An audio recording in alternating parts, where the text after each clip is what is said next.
গত আসরে আমরা সূরা ফাথের ১৬ নম্বর পর্যন্ত আয়াতের আলোচনা শেষ করেছি। কাজেই আজ আমরা এই সূরার ১৭ থেকে ২১ নম্বর পর্যন্ত আয়াতের সংক্ষিপ্ত তাফসির উপস্থাপন করব। প্রথমেই ১৭ নম্বর আয়াতের তর্জমা শোনা যাক। অন্ধের জন্য, খোঁড়ার জন্য ও রোগীর জন্য যুদ্ধে না গেলেও কোনো অপরাধ নেই।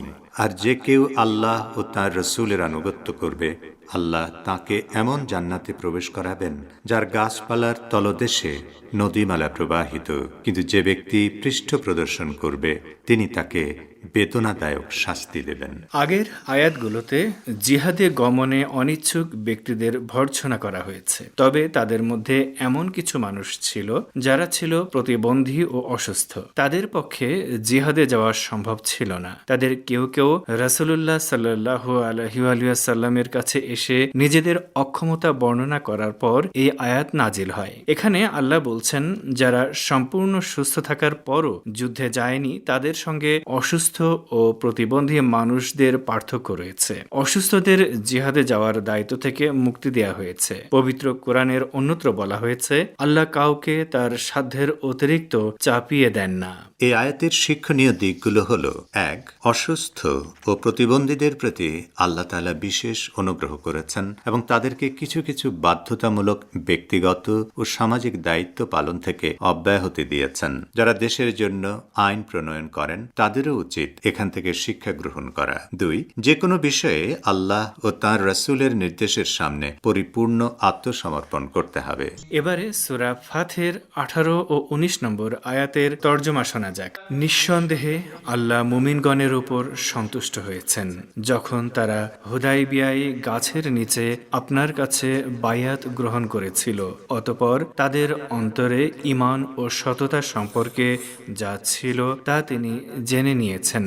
ফলে তিনি তাদের উপর প্রশান্তি নাজিল করলেন এবং তাদেরকে খাইবারের আসন্ন বিজয়ে পুরস্কৃত করলেন। আর পুরস্কৃত করলেন বিপুল পরিমাণ গনিমতের মাল দিয়ে, যা তারা খাইবারে হস্তগত করবে।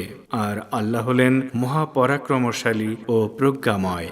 গত ২ আসরে আমরা বলেছি, রাসূল সাল্লাল্লাহু আলাইহি ওয়াসাল্লাম ও মুসলমানদের একটি দল উমরা করার উদ্দেশ্যে মদিনা থেকে মক্কায় যান। মক্কার কাছাকাছি পৌঁছে আল্লাহর রাসূল তার একজন সাহাবীকে মক্কার কাফির অধিপতিদের এই বার্তা দিয়ে পাঠান যে তারা যুদ্ধ করতে আসেননি, বরং উমরা পালন করেই মদিনায় ফিরে যাবেন। কিন্তু কাফির নেতারা রাসূলের ওই সাহাবীকে বন্দী করে। এদিকে হুদায়বিয়ায় মুসলমানদের কাছে গুজব পৌঁছে যায় যে ওই সাহাবীকে হত্যা করা হয়েছে। এ অবস্থায় রাসূলুল্লাহ সাল্লাল্লাহু আলাইহি ওয়াসাল্লাম একটি গাছের নিচে সবাইকে একত্রিত করেন এবং তাদের কাছ থেকে এই বায়াত গ্রহণ করেন যে তারা কাফিরদের বিরুদ্ধে যুদ্ধে পিছপা হবেন না এবং কেউ যুদ্ধের ময়দান থেকে পালিয়ে যাবেন না। মুসলমানদের এই বায়াতের খবর কাফিরদের কাছে পৌঁছার পর তারা আতঙ্কিত হয়ে পড়ে এবং রাসূলের প্রতিনিধিকে মুক্ত করে দেয়। হুদায়বিয়ায় কাফিরদের সঙ্গে মুসলমানদের এক সন্ধি চুক্তির মাধ্যমে পরবর্তী বছরগুলোতে মুসলমানদের উমরা করার পথ উন্মুক্ত হয়। আর এর জেদ ধরে পরবর্তীতে খাইবার বিজয় হয় এবং মুসলমানরা বিপুল পরিমাণ গনিমতের মাল হস্তগত করেন। এই ২ আয়াতের শিক্ষণীয় বিষয়গুলো হলো: ১. নামাজ ও রোজার মতো কিছু দ্বীনি দায়িত্ব পালনের মধ্যে ঈমান সীমাবদ্ধ নয়, বরং সামাজিক ও রাজনৈতিক অঙ্গনের দায়িত্ব পালনে ধর্মীয় নেতাদের সমর্থন ও সহযোগিতা করাও ঈমানের অবিচ্ছেদ্য অঙ্গ। ২. আল্লাহর সন্তুষ্টি অর্জন একটি আত্মিক বিষয় হলেও গনিমতের মাল সহ অন্যান্য দুনিয়াবী স্বার্থ হাসিলের সঙ্গে এটির কোনো সাংঘর্ষিক অবস্থান নেই। এবারে এই সূরার ২০ ও ২১ নম্বর আয়াতের তর্জমা শোনা যায়। আল্লাহ তোমাদেরকে প্রতিশ্রুতি দিয়েছেন গনিমতের বিপুল সম্পদের, যার অধিকারী তোমরা হবে। অতঃপর তিনি এটা তোমাদের জন্য ত্বরান্বিত করেছেন, আর তিনি তোমাদের থেকে মানুষের হাত নিবারিত করেছেন যেন এটা হয় মুমিনদের জন্য এক নিদর্শন। আর তিনি তোমাদেরকে পরিচালিত করেন সরল পথে এবং আরো সম্পদ যা এখনো তোমরা অধিকারভুক্ত করতে পারোনি, কিন্তু তা আল্লাহর আয়ত্তে আছে। আর আল্লাহ সর্ববিষয়ে সর্বশক্তিমান।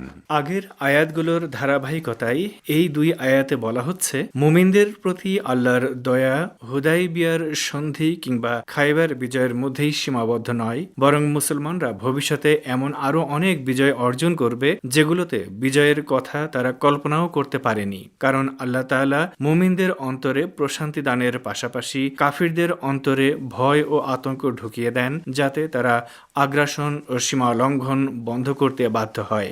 স্বাভাবিকভাবেই আল্লাহর এই সাহায্য মুমিনদের ঈমান শক্তিশালী করে, রাসূলের প্রতি তাদের ঈমান মজবুত হয় এবং সত্য পথে অটল থাকতে তাদের সহায়তা করে। এই দুই আয়াতের শিক্ষণীয় দিকগুলো হলো: ১. যুদ্ধের ময়দানে শত্রুপক্ষের কাছ থেকে অর্জিত সম্পদ ও গনিমতের মাল গ্রহণ করা বৈধ এবং যুদ্ধের এই আইনকে আল্লাহ বৈধতা দিয়েছেন।